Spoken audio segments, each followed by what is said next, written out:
Commander Zethkar of the Velthran Empire stood before the massive holographic display in the war room of the flagship Dominion's Edge. His four eyes tracked the movements of enemy vessels across the star map, each red, representing another human ship that dared to challenge the might of his fleet. The chitinous plates covering his elongated skull clicked softly as he processed the tactical information flowing through his neural implants. "Report," he commanded, his voice carrying the authority of someone who had conquered 17 star systems in the name of the Empire. Subcommander Yurixthal approached, his shorter frame trembling slightly with what Zethkar recognized as nervous excitement. "Sir, our advanced scouts have confirmed the human colony on Kepler 442b. Population approximately 2 million. They have established what appears to be a mining operation and several agricultural settlements." Zethkar's mandibles clicked in satisfaction. Another easy conquest for the Empire. Humans were a relatively new species to the galactic stage, having only achieved faster-than-light travel within the last century. Their technology was primitive by Velthran standards, their military forces laughably small. The Empire had been systematically absorbing human colonies for the past 5 years, meeting little resistance. "Military presence?" Zethkar inquired, though he expected the usual disappointing answer. "Minimal, sir. A single orbital defense platform and what appears to be a small garrison of perhaps 500 soldiers. Our intelligence suggests they call themselves the Colonial Defense Corps." The commander's four eyes blinked in sequence, a sign of mild amusement among his people. 500 humans against his fleet of 40 warships and 20,000 elite Velthran warriors. It would be over in hours, perhaps minutes if the humans were sensible enough to surrender immediately. "Begin standard bombardment protocols," Zethkar ordered. "Target their communications arrays first, then their power grid. Leave the mining infrastructure intact. The Empire has used for their mineral extraction operations." As his crew moved to execute the command, Zethkar reflected on what he knew about humans. They were a young species, barely out of their planetary adolescence. Unlike the Velthrans, who had evolved from apex predators on a harsh world where only the strongest survived, humans came from a relatively peaceful planet. They were soft, both physically and mentally. Their brief resistance in previous encounters had been characterized by panic and quick surrender once they realized the futility of fighting the Empire. The tactical display shifted as his fleet moved into position around Kepler 442b. The planet hung before them like a blue-green jewel, its surface marked by the geometric patterns of human settlements.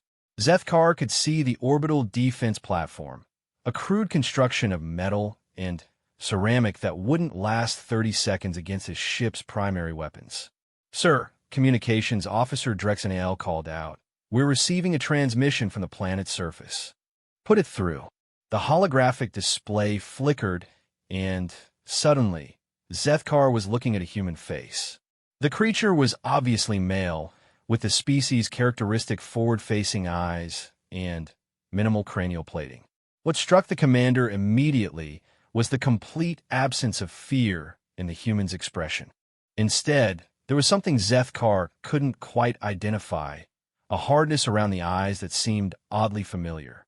"This is Colonel Sarah Martinez, commanding officer of the Kepler 442b Colonial Defense Corps," the human said, her voice steady and clear.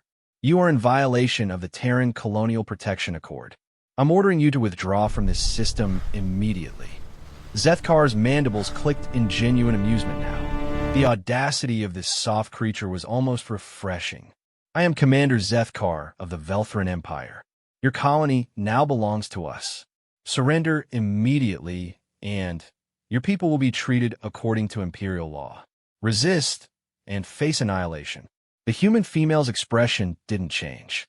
"Commander, let me be very clear. We will not surrender. We will not abandon our home. If you want this world, you'll have to take it from us." "You have 500 soldiers," Zethkar pointed out, his voice carrying a note of what he imagined was reasonable patience. "I have 20,000. Your weapons are primitive projectile launchers. Mine are plasma cannons capable of cracking continents. This is not a battle, human.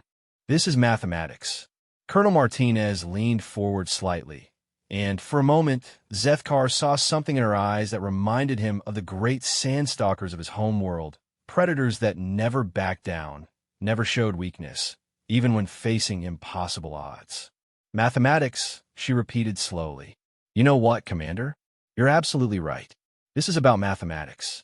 But you might want to check your calculations. The transmission cut out. Zethkar stared at the empty space where the human's face had been, a strange feeling stirring in his chest. In his long military career, he had faced dozens of species. Some had begged, some had attempted to bargain, some had simply gone silent and waited for the inevitable. None had spoken to him with such casual defiance. It was almost insulting. Begin the bombardment, he ordered. The first volley from his fleet's weapons lit up the darkness of space with brilliant flashes of contained stellar fire. Zethkar watched with professional satisfaction as the orbital defense platform simply vanished in a ball of superheated plasma. The human's primitive construction hadn't even slowed the attack. Target the communication arrays, he commanded. More flashes. The planet's surface bloomed with explosions as the human's communication network was systematically destroyed. Within minutes, Kepler 442b was isolated from the rest of human space, unable to call for help that wouldn't arrive in time anyway. Power grid next. This took longer as the humans had distributed their power generation across multiple facilities. But Velfrin weapons were nothing if not thorough. One by one, the lights of human civilization went dark across the planet's surface. Landing zones? Subcommander Yurixthal inquired. Zethkar studied the tactical display. Standard protocol called for landing near the largest population center, where resistance would be minimal and surrender could be negotiated quickly. But something about his brief exchange with Colonel Martinez nagged at him. The human had seemed almost eager for this fight. Deploy reconnaissance drones first, he decided. Full spectrum analysis of their defensive positions. The drones launched from his flagship in swarms of gleaming metal, each one the size of a Velfrin fist, but packed with enough sensors to map every pebble on the planet's surface. They descended through the atmosphere in graceful arcs, their adaptive camouflage making them nearly invisible against the sky. The first drone went dark 30 seconds after entering the atmosphere. Then the second, then the third, fourth, and fifth in rapid succession. Report. Zitkar Barkt. The drone operator, a young Velfrin whose name Zethkar had never bothered to learn, worked frantically at his console. Sir, we're losing contact with the reconnaissance units. The last telemetry suggests they're being targeted by some kind of directed energy weapon. Impossible. Our intelligence reports indicated no advanced weaponry. Yes, sir, but the signature suggests, sir, it looks like they're using our own technology against us. Zethkar's 4 eyes narrowed to slits. Explain. The energy discharge patterns match Velfrin plasma rifles, sir. Somehow they've acquired our weapons and learned to use them. A cold feeling began to spread through Zethkar's chest. In 5 years of conquering human colonies, this had never happened. Humans didn't take weapons from defeated Velfrin forces. There were never any defeated Velfrin forces. His warriors either won decisively or died in their armor. The idea that humans might have somehow acquired Imperial technology through other means had never occurred to the High Command. Launch a second wave of drones. Full defensive protocols. This time, Zethkar watched the tactical display with growing unease. The second wave of drones lasted longer, but not by much. Whatever the humans were using to shoot them down was remarkably effective. Worse, the telemetry suggested the weapons were being fired from multiple locations simultaneously. The humans weren't just randomly shooting at his drones, they were coordinating their efforts. Sir, the communications officer called out, we're receiving another transmission from the surface. Put it through. Colonel Martinez appeared again, but this time she wasn't alone. Behind her, Zethkar could see other humans in military gear, their faces hard and determined. What struck him most was their body language.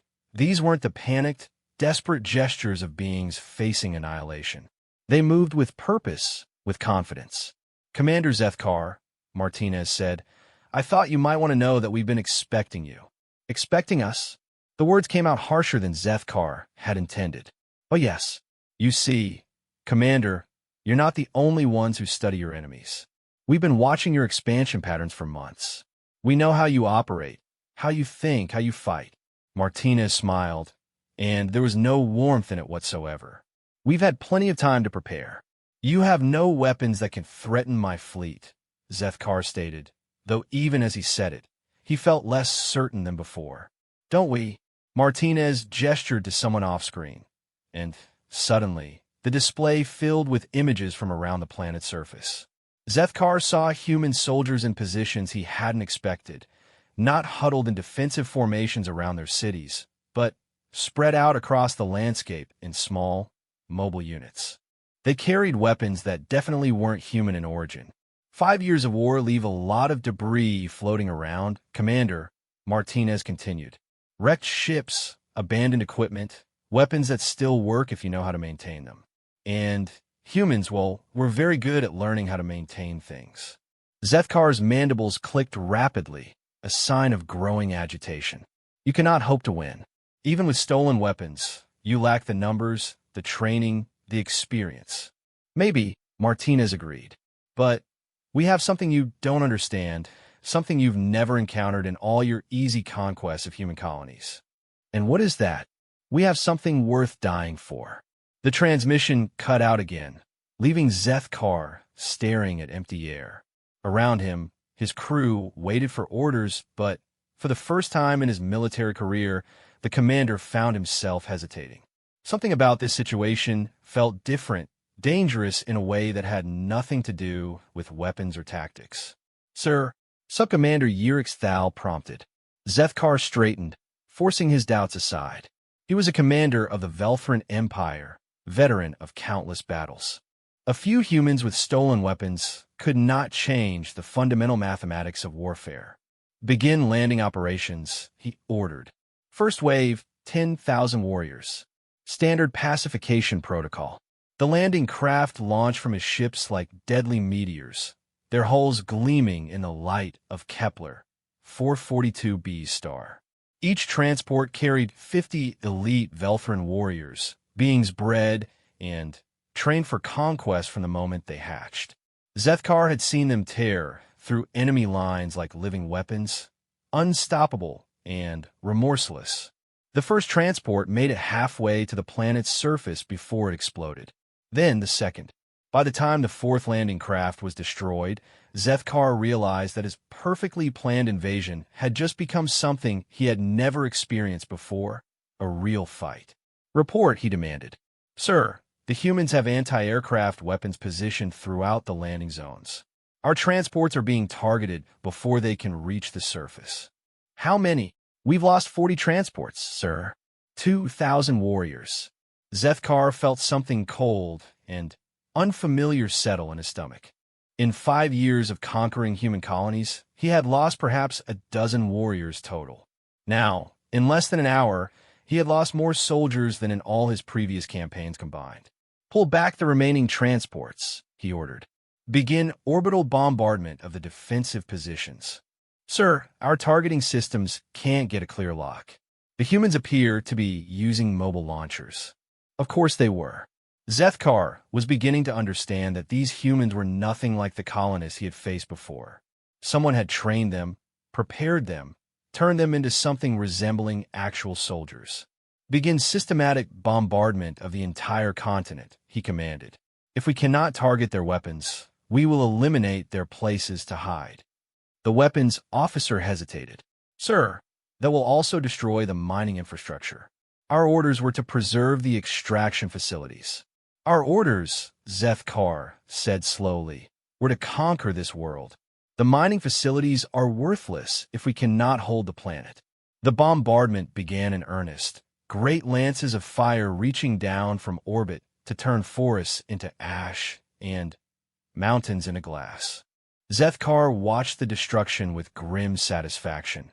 telling himself that this was merely a delay, a temporary setback in what would ultimately be another Imperial victory. Then his flagship shuddered. "Report. Sir, we're taking fire from the surface. Impossible. No planetary weapon can reach orbital altitude. Sir, the humans appear to have constructed some kind of mass driver. They're firing solid projectiles at near-relativistic speeds." Another shudder, stronger this time. On the tactical display, Zethkar could see damage indicators beginning to light up across his flagship's hull.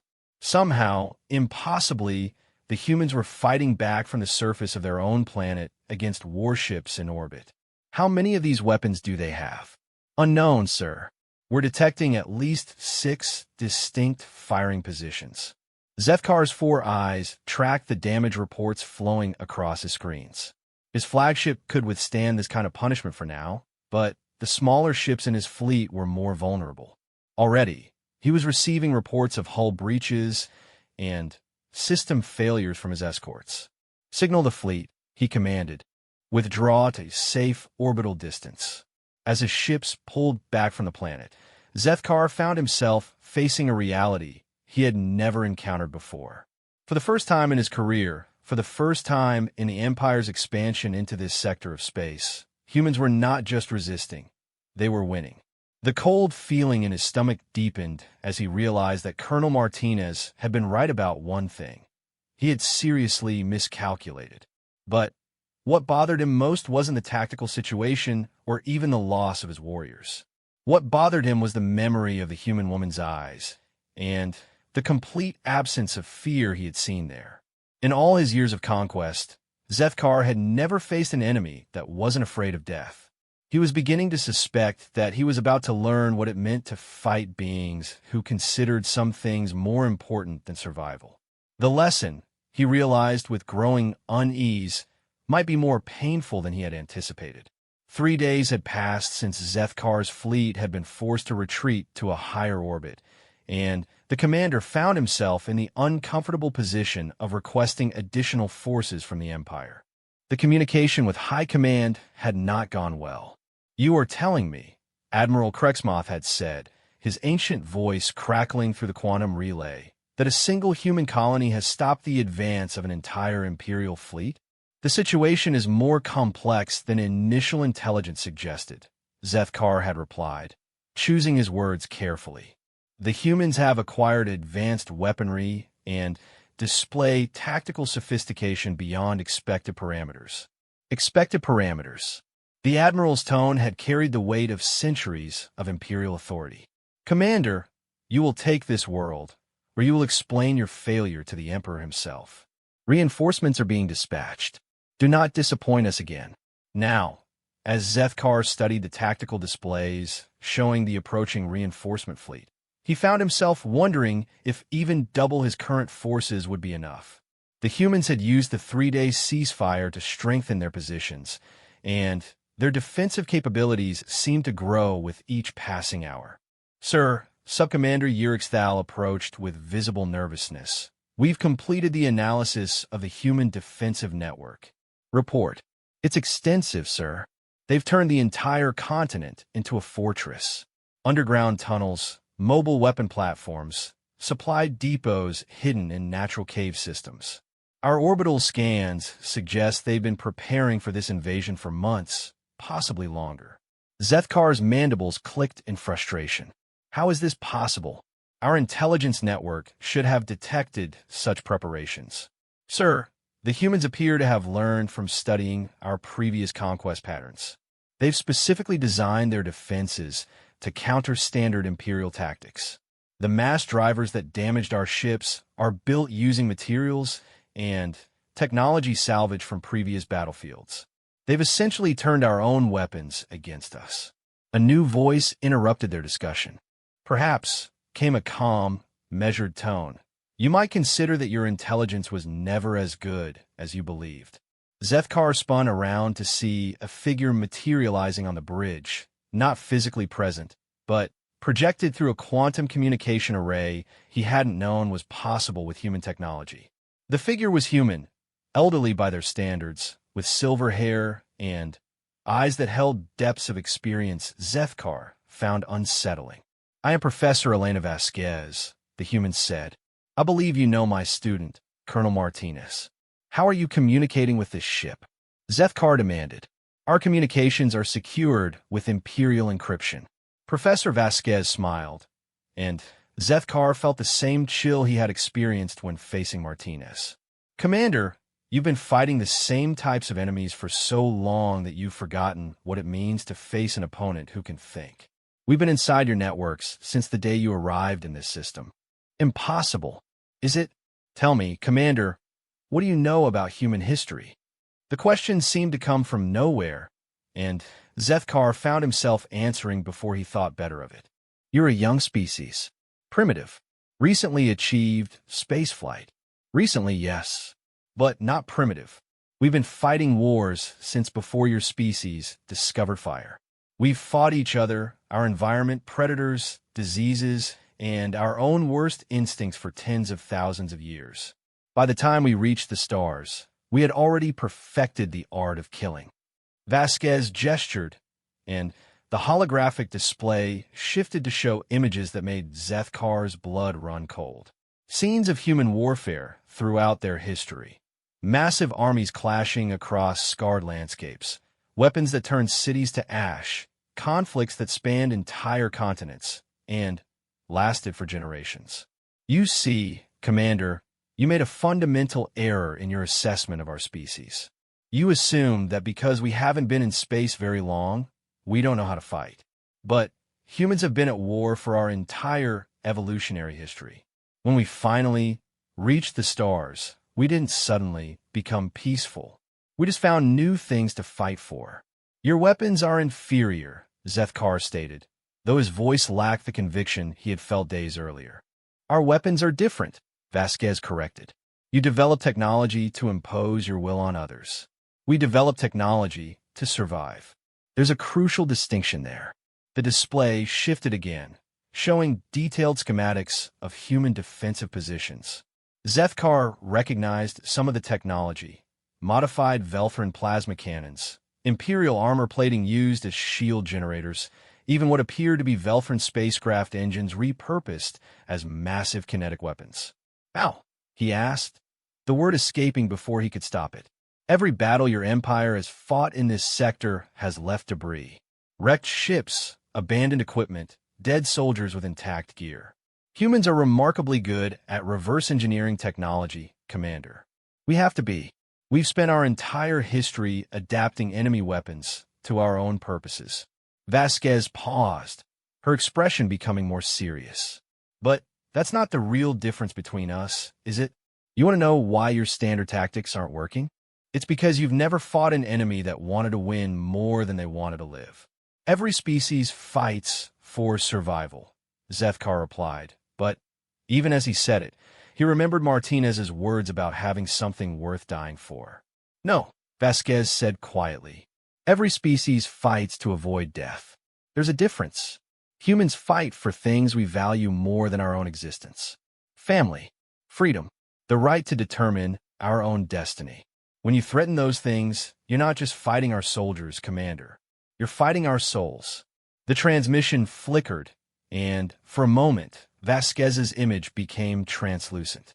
"This conversation has been educational, but I'm afraid I have preparations to make. Your reinforcements will arrive in approximately 6 hours. We'll be ready." "Wait," Zethkar called out. "Why are you telling me this? Why reveal your capabilities?"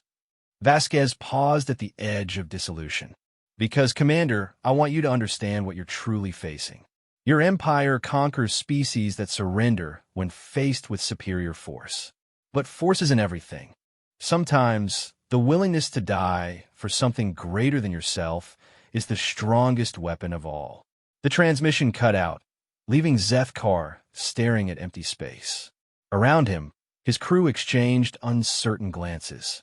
In a silence that followed, the commander found himself thinking about his own people, the Velthrans. They were bred for conquest, trained from birth to value strength above all else. They fought to win, to prove their superiority, to expand the glory of the empire. But What did they fight for beyond victory itself? Sir, the communications officer called out, we're receiving a priority signal from the reinforcement fleet. Admiral Thekron requests immediate briefing upon arrival. Zitkar Nodindibsentli. Admiral Thekron was old-school Imperial military, a veteran of the great campaigns against the Zirian Collective and the Silicon hegemony. He would expect a straightforward tactical situation with clear objectives and predictable enemies. How could Zethkar explain that the humans had turned warfare into something he didn't recognize? Sir, Yurixthal approached again. Our long-range sensors are detecting movement on the planet's surface. The humans appear to be repositioning their forces. Zethkar studied the tactical display. The human defensive positions were indeed shifting, but not in any pattern he could identify. Instead of consolidating their forces in preparation for a major assault, they seemed to be spreading out even further, creating an even more distributed network of resistance. Analysis? Unknown, sir. The movement patterns don't conform to standard defensive doctrine for any species in our databases. Of course they didn't.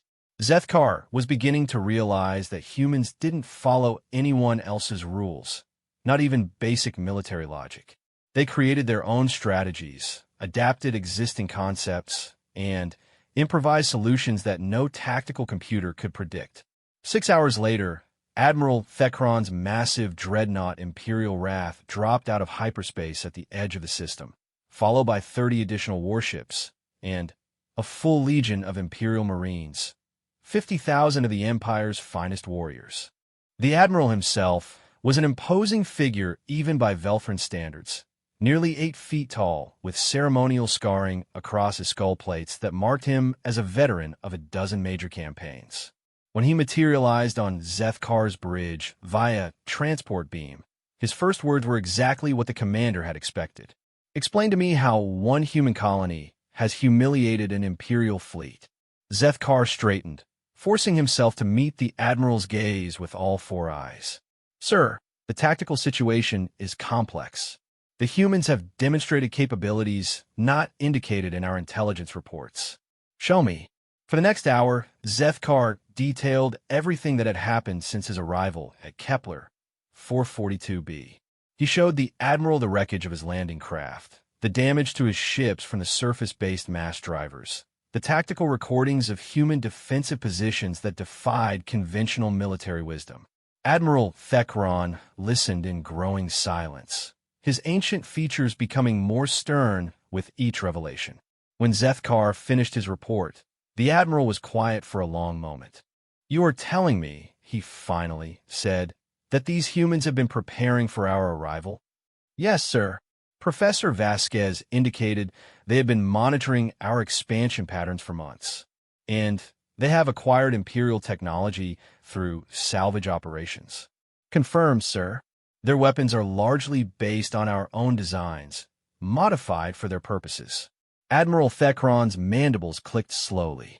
Most concerning. This suggests a level of strategic thinking we have not encountered in this species before. He paused, studying the tactical displays. However, tactical innovation cannot overcome fundamental limitations. They remain a single colony with limited resources. We now have sufficient force to overwhelm any defensive position they can construct. Zethkar felt a flicker of doubt, remembering Vasquez's words about humans fighting for something greater than survival. But the Admiral's confidence was reassuring. Surely, with 3 times the original force, they could crush this human resistance regardless of their tactical sophistication. Prepare for planetary assault, Admiral Thekron commanded. Full-scale deployment. I want every defensive position on that world eliminated within 12 hours. As the combined Imperial fleet moved into assault position, Zethkar found himself hoping that overwhelming force would indeed prove decisive. But deep in his chest, the cold feeling that had been growing since his first encounter with Colonel Martinez continued to spread. He was about to learn that humans had spent their entire evolutionary history proving that sometimes courage could triumph over superior numbers. The lesson was about to become very personal. The first wave of the new assault began at dawn over the primary human settlement. 200 landing craft descended toward the planet's surface, each carrying 50 Imperial Marines equipped with the finest weapons and armor the Empire could provide. The plan was simple: establish beachheads around the major population centers, then squeeze the defenders until they surrendered or died.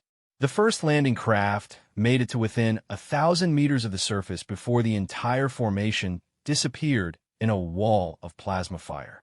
Admiral Thekron watched from the bridge of his flagship as 200 transports and 10,000 elite Marines simply ceased to exist in the span of 30 seconds. The silence on the bridge was deafening. "Report," he said quietly. "Sir." The tactical officer's voice shook slightly. The humans appeared to have constructed a network of interconnected plasma cannons. The entire landing zone was eliminated by coordinated fire from multiple positions. How many positions? Preliminary analysis suggests at least 50 separate firing points, sir, all linked together in a unified targeting network. Zethkar felt the cold in his chest turn to ice. 50 plasma cannon installations, built from salvaged Imperial technology and operated by humans who had learned to coordinate their fire with deadly precision. It was like facing a smaller version of an Imperial fleet positioned on planetary surface. "Second wave," Admiral Thekron ordered, his voice showing the first signs of strain. "Different approach vectors. Randomized landing patterns." The second wave lasted 45 seconds longer than the first. By the end of the day, Admiral Thekron had lost 25,000 Marines and hadn't managed to put a single soldier on the planet's surface. As night fell over Kepler 442b, the Admiral found himself in the unprecedented position of requesting additional reinforcements. For the first time in Imperial history, humans had stopped not one, but two major fleet actions. And somewhere on the surface of that defiant world, Zethkar knew that Professor Vasquez and Colonel Martinez were preparing for tomorrow's battle with the quiet confidence of beings who understood something the Empire had never learned. They understood that some fights were worth any cost. 2 weeks had passed since Admiral Thekron's arrival, and the Imperial forces found themselves in a situation none of them had ever experienced: a stalemate. The mighty Veltharan Empire, conqueror of 17 star systems and subjugator of countless species, had been fought to a standstill by a single human colony. Zethkar stood in the war room aboard the flagship, studying reports that grew more troubling each day. The humans weren't just defending anymore. They were adapting, learning, evolving their tactics with each failed Imperial assault. Worse, they had begun launching their own attacks. "Sir," Subcommander Yurixthal approached with yet another damage report. "The humans have destroyed another supply depot. The attack came from a previously unmapped tunnel system beneath Grid 7. Zitkar's mandibles clicked in frustration. "How many?" 12 Marines dead, sir. The entire depot was destroyed with what appears to be improvised explosives. Our survivors report the human attackers vanished back into the tunnel system before reinforcements could arrive. Admiral Thekron, who had been silent for most of the briefing, finally spoke. "Commander Zethkar, I want you to open communications with these humans again. It's time we understood exactly what we're facing." The quantum communication array activated, and within minutes, the familiar figure of Colonel Martinez appeared before them. But she was no longer alone. Beside her stood Professor Vasquez, and behind them, Zethkar could see other humans, soldiers, civilians, even children. All of them shared the same expression of quiet determination he had first noticed in Martinez. "Admiral," Martinez said, nodding respectfully, "I assume you're Admiral Thekron? Your reputation precedes you." The Admiral's 4 eyes narrowed. "You know of me? We know of all the senior Imperial commanders, Admiral. We've made it our business to study your tactics, your strategies, your psychological profiles. Know your enemy, as one of our ancient philosophers once said." Professor Vasquez stepped forward. "Admiral, Commander, I've been observing this conflict with great interest. I believe it's time we had a frank discussion about what's really happening here." You are outgunned and outnumbered, Admiral Thekron stated bluntly. Surrender now, and your people will be granted the standard protections under Imperial law. Vasquez smiled sadly. Admiral, you still don't understand. This isn't about numbers or weapons. This is about something your empire has never encountered before. Enlighten me. You're fighting an idea, she said simply. And ideas, Admiral, are far more dangerous than plasma cannons. Zethkar found himself leaning forward. What idea? Freedom, Martinez answered. The idea that beings have the right to determine their own destiny, to live according to their own choices, to die for something they believe in rather than surrender to tyranny. Philosophical concepts, Admiral Thekron dismissed. They cannot stop orbital bombardment or deflect plasma fire. Can't they? Vasquez gestured to the display behind her, which showed scenes from around the planet. Zethkar saw human families working together to construct defensive positions, children barely old enough to walk helping to carry supplies, elderly humans operating communication networks with steady hands despite the constant threat of death. Every person on this world has made a choice, Vasquez continued.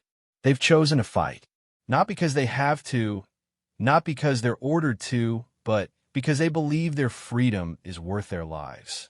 That's a power your empire has never faced because you've never fought truly free people before. Admiral Thekron's voice carried a note of genuine puzzlement. Other species have resisted imperial expansion. Have they? Professor Vasquez asked. Or have they simply fought to postpone the inevitable?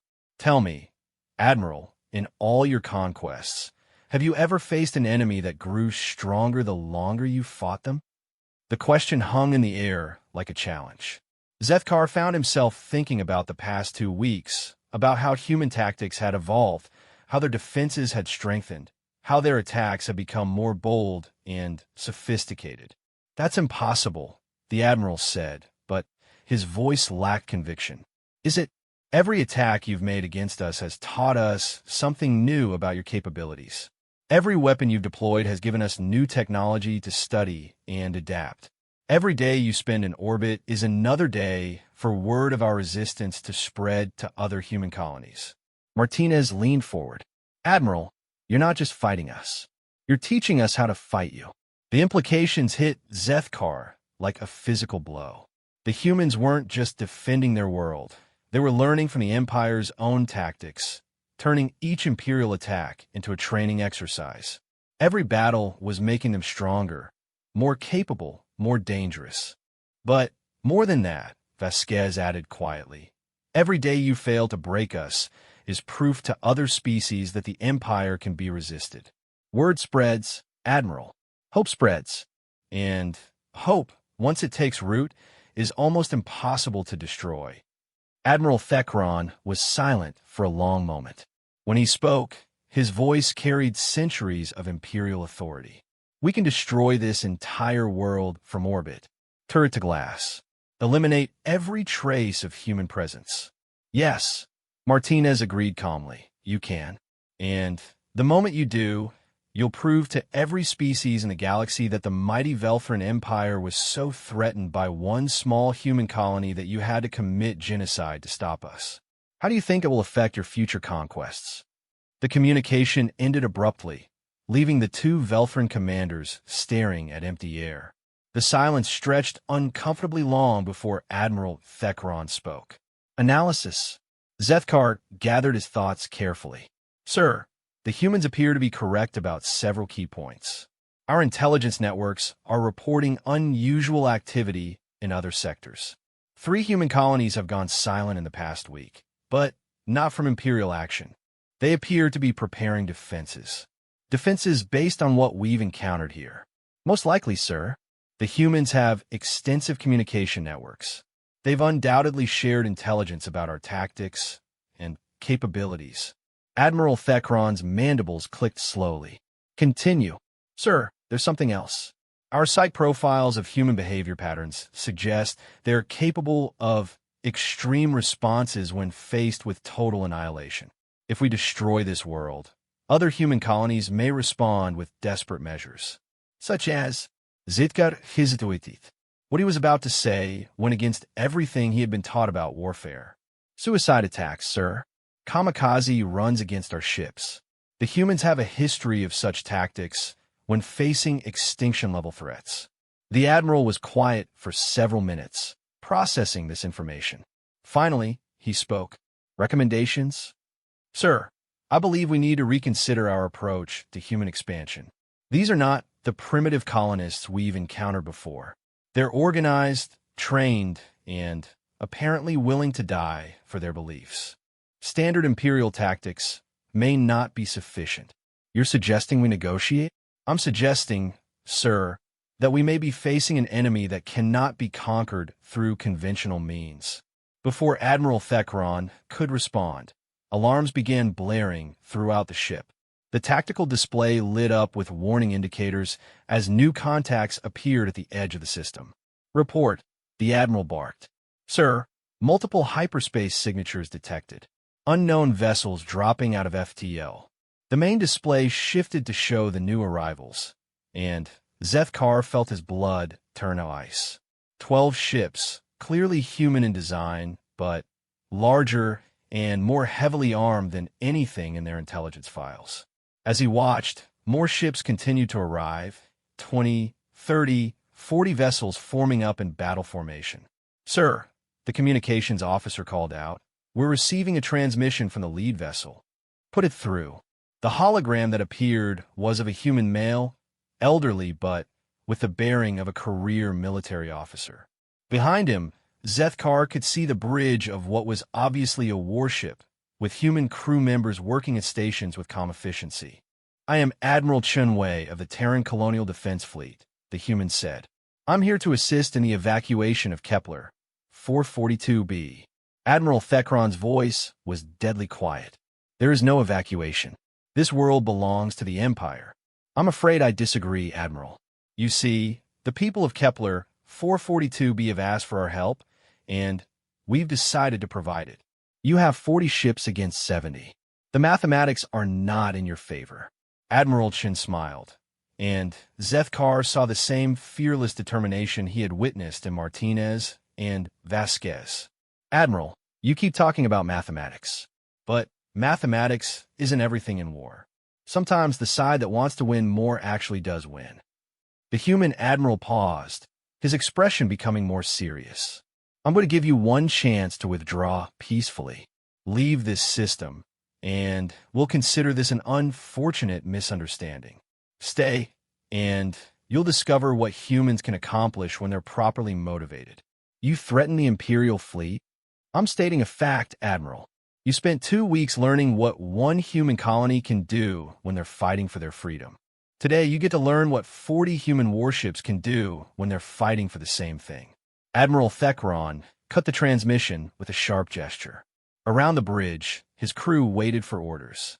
For long moments, the only sound was the quiet hum of the ship's systems. Finally, the Admiral spoke. Commander Zethkar, in your opinion, can we defeat the human fleet? Zethkar studied the tactical displays, analyzing the positioning and capabilities of both fleets. On paper, the Imperial force should win. They had superior numbers, better technology, more experience. But after 2 weeks of fighting the colonists below, he wasn't sure paper calculations meant anything anymore. Sir, our fleet is more powerful, but the humans have demonstrated tactical innovation beyond our projections. They appear to be coordinating with the surface defenses, creating a combined space-surface defensive network. The outcome is uncertain. Uncertain. Admiral Thekron repeated the word as if tasting something bitter. In 3 centuries of Imperial expansion, we have never faced an uncertain outcome. No, sir. The Admiral was quiet for another long moment. When he spoke, his voice carried the weight of a decision that went against everything he had been taught. Signal the fleet. Prepare to withdraw. Sir, Zethkar couldn't hide his surprise. You heard me, Commander. We're leaving. But, sir, the Emperor's orders. Admiral Thekron turned to face him, and Zethkar saw something in the ancient warrior's eyes he had never expected, a grudging respect. The Emperor's orders were to conquer this world. But conquest requires victory, and victory requires understanding your enemy. I have spent 2 weeks watching humans demonstrate something I did not know existed: the willingness to die for an idea. That is a weapon we cannot counter with plasma cannons or superior numbers. He paused, looking out at the blue-green world that had defied the might of the Empire. These humans have taught us something important, Commander. They've shown us that there are worse things than military defeat. They've shown us what happens when you fight beings who consider freedom more important than life itself. As the Imperial fleet began its withdrawal from the Kepler 442b system, Zethkar found himself thinking about the lessons of the past 2 weeks. He had come to this world expecting another easy conquest, another demonstration of Imperial superiority. Instead, he had encountered something that challenged everything he thought he knew about war, about courage, about the nature of victory itself. Colonel Martinez had been right about one thing. This had been about mathematics. But not the kind the Empire understood. The humans had been calculating with different variables, weighing different values, solving for an equation that included factors the Velthrans had never considered. They had been solving for freedom. And in doing so, they had taught an Imperial commander something he would never forget: that the most dangerous enemy is not the one with the biggest weapons or the largest army, but the one fighting for something they believe is worth any sacrifice. As Kepler 442b shrank in the viewport, Zethkar realized his education was far from over. Word of this battle would spread throughout the Empire, and other commanders would face the same lesson he had learned. The humans had changed the rules of warfare simply by refusing to accept that some fights couldn't be won. For the first time in Imperial history, the Velthran Empire had encountered an enemy it could not defeat, not because of superior technology or tactics, but because of something far more powerful: the unshakable belief that some things were worth dying for. The lesson had only just begun.